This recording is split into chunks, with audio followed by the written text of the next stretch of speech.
Hi everyone, I'm Maimah Karmo and I'm your host for Breathe TV, a safe space to come to exhale and breathe along your breast cancer journey.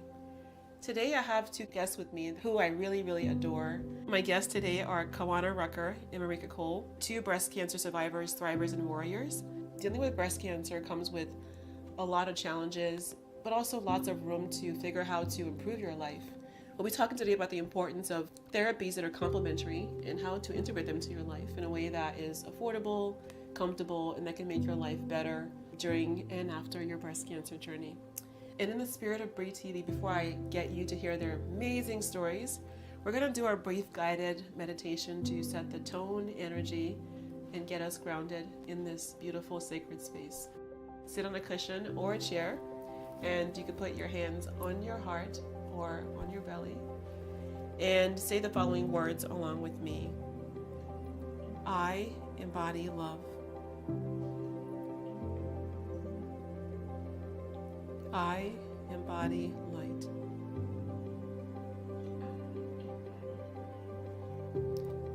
I embody peace.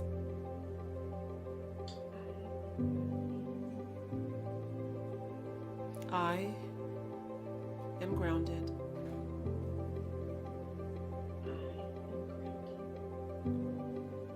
My breath is calm.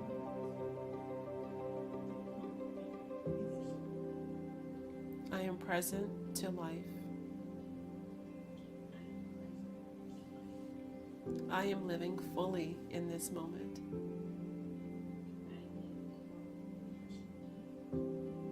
I am wonderfully and magically me. And so it is.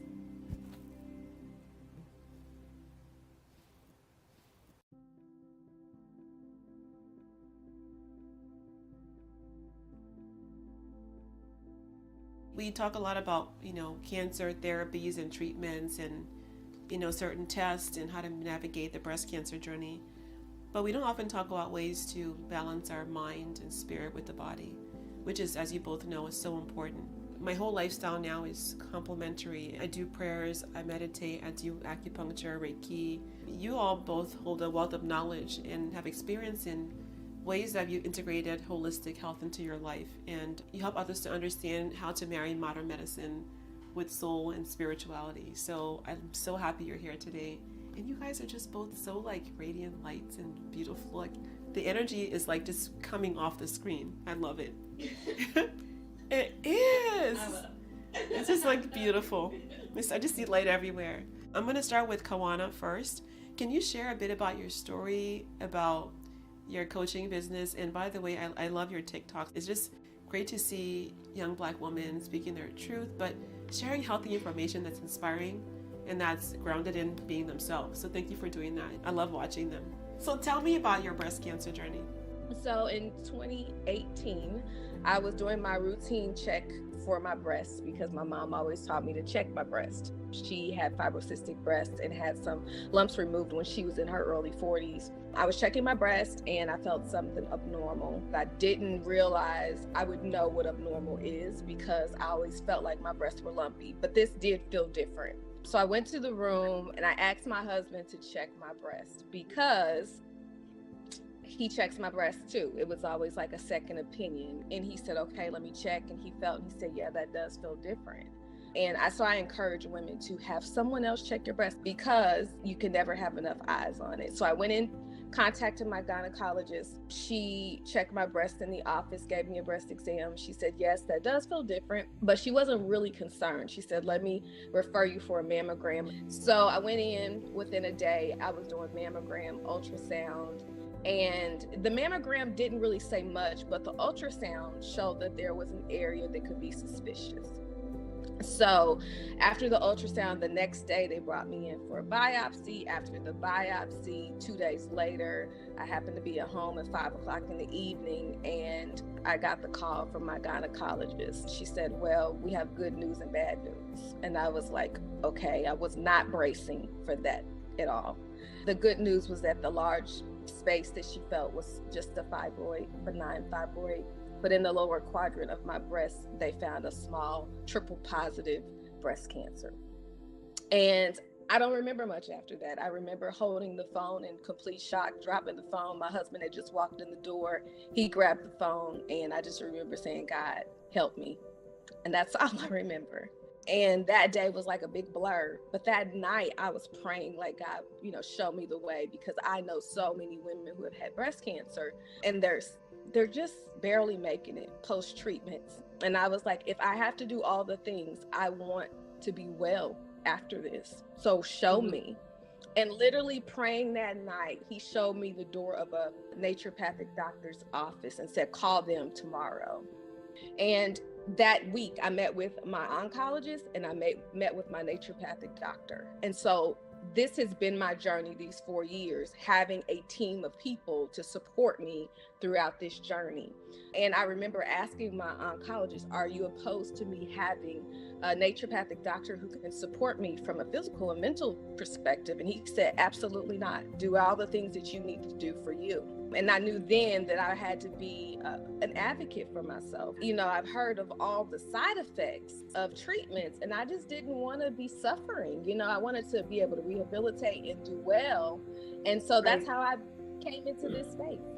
We're talking about, complementary health, and that means spiritual, mental, how you eat, all that. I know that you said you talked to God and you asked God to guide you, right? And he showed you the door to somebody that was helping you. Did your connection with God get stronger during and after your diagnosis? Absolutely. I think I know God more than I ever knew him before. I feel like, these tests truly do become our testimony. There's a scripture in Revelations that I love that says we overcome by the blood of the Lamb and the power of our testimony.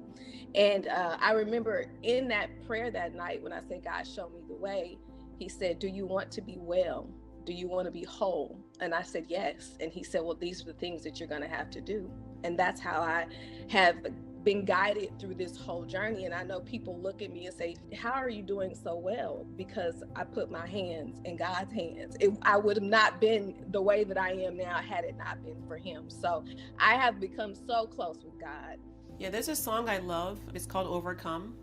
And it says that exact verse is in the song. And I play it all the time when I'm taking my shower, just to ask God to guide me through the day and whatever I do, what I'm thinking, whatever challenge that comes my way. It's so important to have that spiritual connection with whoever you call God to be able to guide you through.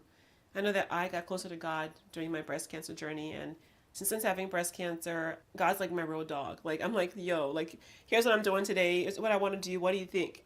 Should I go there? Is that person's vibe okay? Like, just everything. And it's not like just going to church or doing that Sunday thing. It's like, I talk to God. My life is being lived as a prayer, which I love, and so it's just a different kind of way. And of course, cancer sucks, but having found God in a way that's more intimate has been a beautiful experience. Marica, can you share a bit about your breast cancer journey, what you learned, and how it guided you towards a more complementary lifestyle?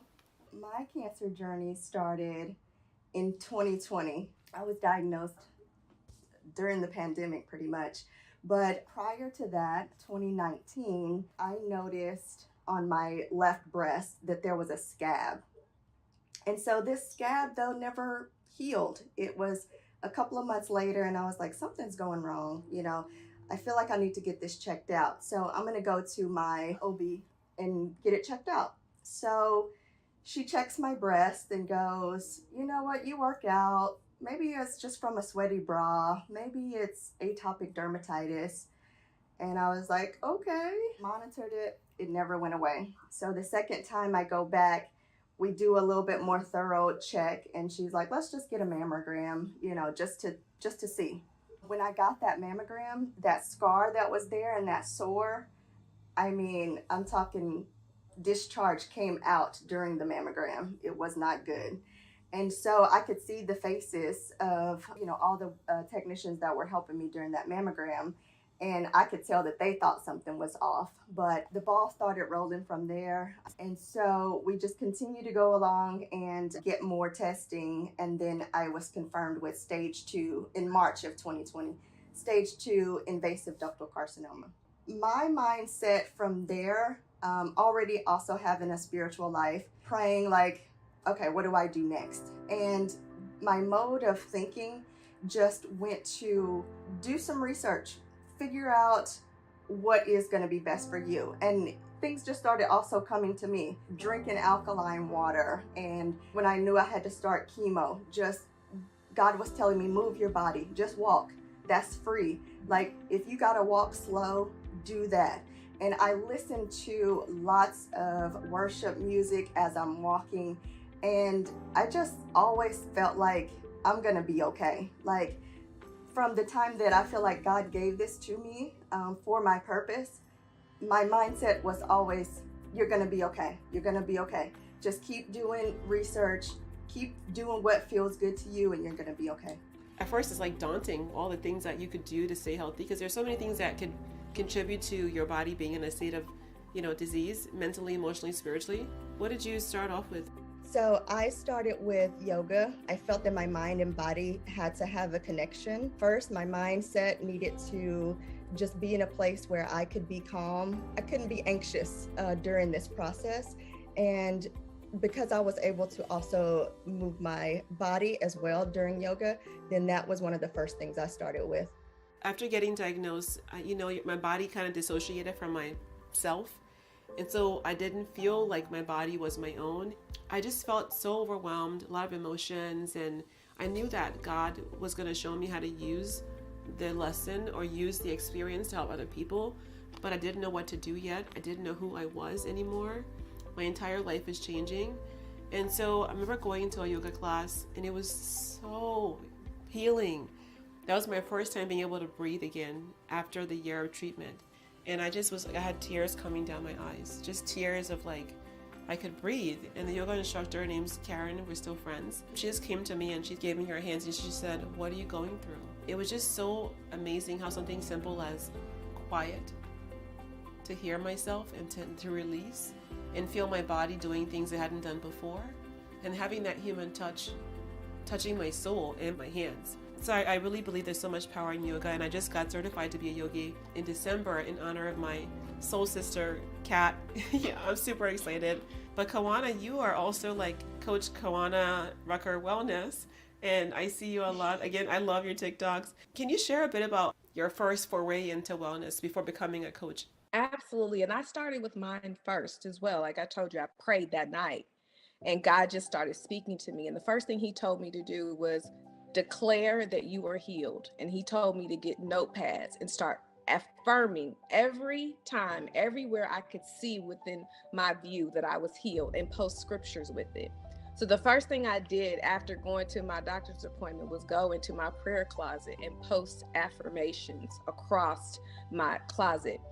And at that time, I bought a board and I put scriptures on that. And then God started showing me to not think about myself so much in this situation, but start praying for other people. So then I started putting everybody else's prayer request on that board. And then he told me, as you see your faith rising, you're going to see these people come off of that board, and including yourself. So I kept doing that. And then I would drive to work in the morning and I would post stickers across my dashboard. And then I had them on the back of my bed. Everywhere I could see, I was posting scriptures about healing, because I knew that if there was nothing else that we know about the word of God, is that he healed. He healed over and over and over again. So that was the first thing that I did, was just really affirm and then pray, and yoga and meditation also. I love yoga. And so I started doing my yoga even deeper. Yoga with Adrienne on YouTube. I started doing all of her yoga and meditations. And I just started feeling, in that moment, I started understanding my purpose. God showed me that you are going to help others overcome. The first thing it comes with is giving hope. It's amazing. I mean, I love how you were sitting in a body that was doing certain things, but your first thought was, how can I pray for other people at this time? And what that speaks to in terms of complementary health is like, thinking outside of what you see. I love the idea that you both talked about, like mindset. It's so important to have reminders of who you really are and where you're going to go in your life, because when you're surrounded with cancer and you're not feeling well, It's very easy to kind of get into a mode of despair and sadness. Of course, there's room to feel bad or to doubt or to grieve, but you have to figure out how to put things in your space to like embody beauty and light and what you want to feel. So that is so amazing that you both did that. What about things like, Reiki, acupuncture? Did you try any of those things? Yes. And I actually, so what happened was when I started talking to my oncologist and I said that I wanted to do some alternative things, he said, well, you could go see Dr. Margaret over at the Hillman Center. She is our integrative oncologist, and she does acupuncture and massage and some of those things. And I said, okay, but I didn't go at the time. I was kind of like, okay, let me get through what I'm getting through right now without having to pay extra expenses, because even though it was a part of the network of hospitals, I would have to pay out of pocket to do those things. So I couldn't afford acupuncture at that moment. They gave me that pamphlet sitting in the office that said, these are the things that can help you reduce your risk of cancer. And it was diet, and it was exercise, and it was having a support group. And I was thinking, diet? What diet? Nobody told me. Like, they gave me a pamphlet, but they didn't tell me what diet to follow. They told me to exercise, but they didn't tell me which exercises to do. So that's when I started working with my naturopathic doctor, and I was like, okay, what diet, what exercises? And he started kind of going over things with me because he had dealt with a lot of cancer patients. And he just started talking to me about eliminating some things like dairy and, some of those things.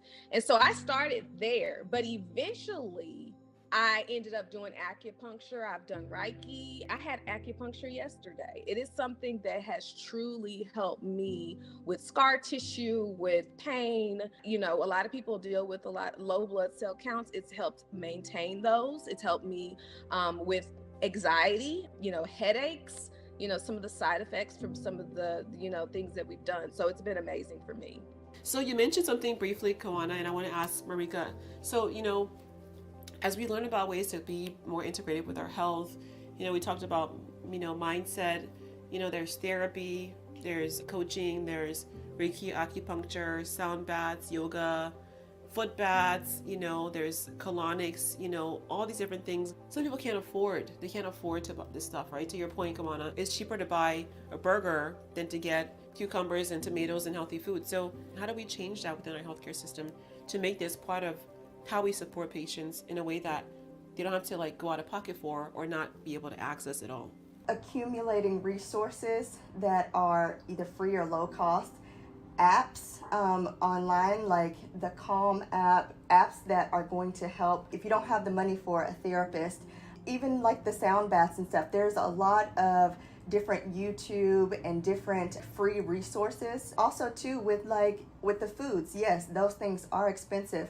But my thing is always start slow, in moderation. You don't have to just eliminate your entire diet, but just simply starting to incorporate small things. If you've only been drinking 20 ounces of water a day, drink a little bit more.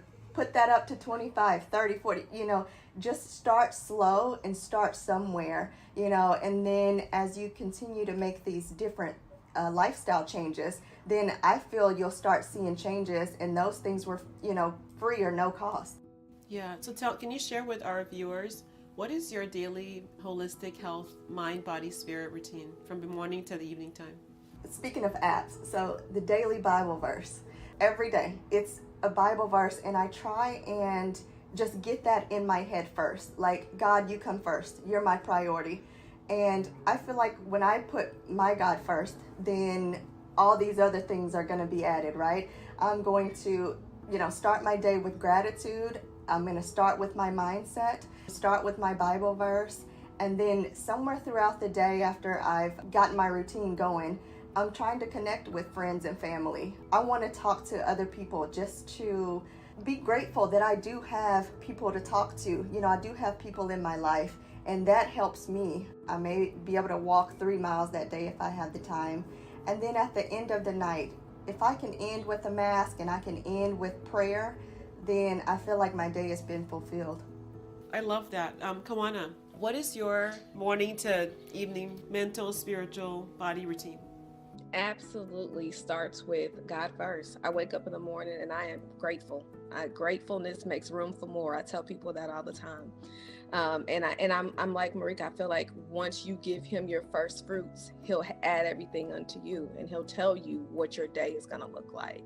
And so I tell people, exercise for me doesn't look the same every day. Meditation to me doesn't look the same every day. What I eat doesn't look the same every day. It's really what God gives me. So this morning I woke up, I said my prayers. I knew I had this going on, said my prayers, and the first thing he said was, you need a good hot shower. So I took a hot shower this morning.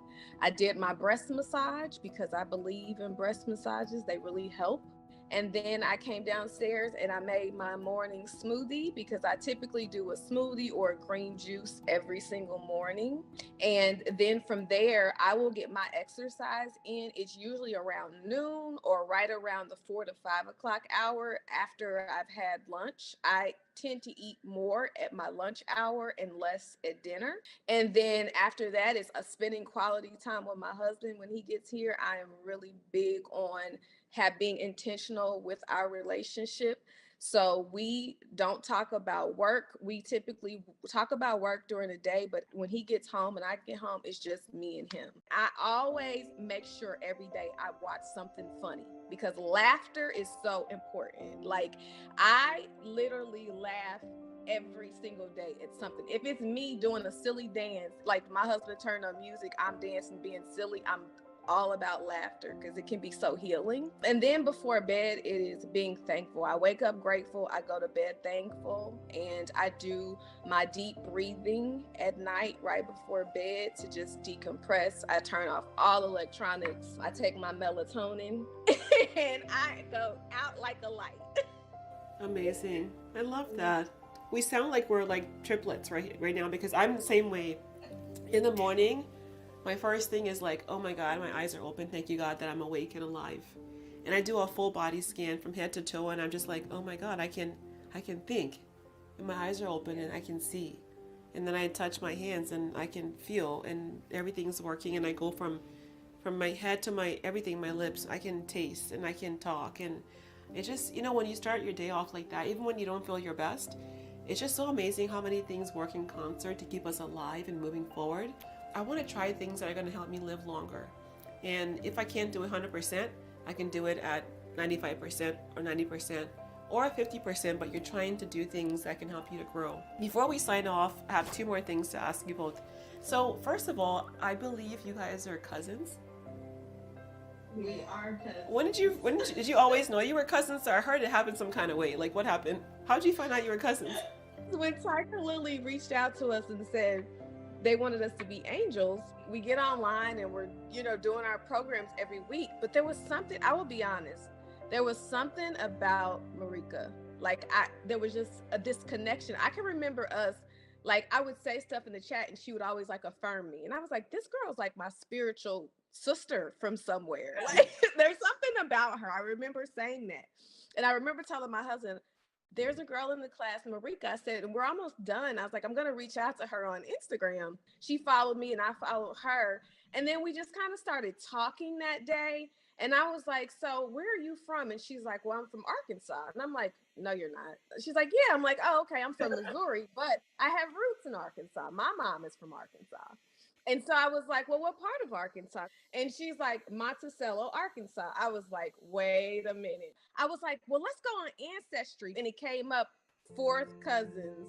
And so I called my mom. I'm like, Mom, remember the girl I was telling you about I want to stay connected to? I said, she's a Jones and she's Erica's cousin. I was like, oh yeah, those are our cousins from the hills. Like, she knew who they were. So I knew there was something about her. I was like, it was like a mirror to me when we were going through that training. And then to find out we both had HER2 positive cancer and neither one of us had a genetic disposition. In that moment when I found that out, the day, I remember feeling like I wasn't alone, because I felt alone, because I am really the only person in our family who's dealt with this. So I was like, oh, I'm not alone anymore. God, thank you for bringing her into my circle and crossing us these paths. So now we're like connected, and I'm so grateful for God, and I'm thanking for Tigerlily. Otherwise, I would have never known. Isn't that amazing that you both were related and you came together through seeking a place to be better for the world and for yourselves? I love that. You guys, it's so interesting. It's just, you guys radiate. It's so beautiful. Can you first, Marica, and then Kawana, share some light and love and beautiful, holistic, complementary message with the audience that you can leave them with as a gift? I mean, I really feel like, in a way, maybe my life has sort of prepared me for this moment. I had been sort of asking God what my purpose was, and then after going through all of this, I feel better now, more healthier than I even did prior to breast cancer. I thought I was healthy. I thought I was living my best life. But now when I'm on my spiritual journey, I feel like I'm just in my better health. And I feel like if you ask your God to give you something, don't be surprised. He may give it to you. You may not know, how or why you're going on this journey. Be in a partnership with God. Ask questions, believe what you pray for, and I feel you'll get your answers and you'll know what your purpose is and what your journey is. Beautifully said. That's so beautiful. Kawana? I'm so grateful for today as well, Maimah. I follow you and I love everything that you do, and you're a beautiful light and flower in this world. I mean, the Tigerlily Angel Foundation and everything that's come from it has been such a blessing. So I'm grateful. I'm grateful. And I'm grateful that you connected me with my cousin, because like I said, now I don't feel alone. One thing I would leave the world with is find community. We were not to be navigating this world alone. You need someone in your life that can pour into you spiritually when you've been diagnosed with something of this nature. And I know the support groups can be overwhelming. I had never been a part of a support group, but I did find my tribe, and that was through being a part of integrative health groups that were women trying to overcome cancer. And from that, it has opened up great opportunity and has really helped me understand all the things. So we're not meant to be alone. So where 2 or 3 are gathered together, he's in the midst of us. And so there's strength in numbers. My second point would be just advocate for yourself. Make your voice heard, speak loud, speak boldly, and speak often. A girlfriend of mine said that to me. She's an amazing advocate for our health. And I truly believe that's the most important way. If we're going to get beyond the disparities, if we want to see Black women, especially young women under the age of 40, overcome cancer, we have to speak loud, and we have to speak often, and we have to speak boldly, and understand that it's going to take more than the treatment. Your mind and your body have to come in alignment in order to overcome disease. If you don't do anything else, first start with your mind. So if you can't afford to go to an acupuncturist or a therapist, turn on your phone, turn on your YouTube, find some prayers. I love Les Brown. I listen to him about every day going to treatments. He would always talking about the power of overcoming. Speak life over yourself, speak life over other people, and think less about yourself. It's not all about you. At the end of the day, God is going to get the glory out of your story. So those are my gems for you. You have all these gems that you just said. God will take your story and use it for his glory. And I think that's so beautifully said. It's so important to understand how to have that mind, body, and spirit alignment. We focus too much on just cancer treatment and not enough adding in how to stay healthy. The body needs to have both. Before you integrate anything that's complementary, talk to your doctor first and get his or her advice. But you've seen Kawana and you've seen Marica talk about it as well, and myself. I am a 16-year breast cancer survivor of triple negative breast cancer. Triple negative breast cancer until recently wasn't targeted by treatment. So I had 2 choices. One was to just kind of give up and just wait. And the other was to see what was out there that I could implement in the world by helping other people. And I'm still here 16 years later. And even if it wasn't this long, I made every moment matter. And that's what life's about, making every single moment count. So I hope you enjoyed the episode. I'm so filled spiritually right now. I feel like we've been in a beautiful meditation for this time. I'm so glad you found each other through this advocacy work. And if you need support, we're here for you. Tigerlily has classes that we offer where we do meditation and yoga and sound baths and prayer and fitness. And the community of women are like these too. that are here to embrace you and give you so much love and support throughout your journey. Thank you so much for watching, sending you so much light and love. And thanks for watching Breathe TV. Until next time, love yourself and love your life. Thank you so much, and bye for now.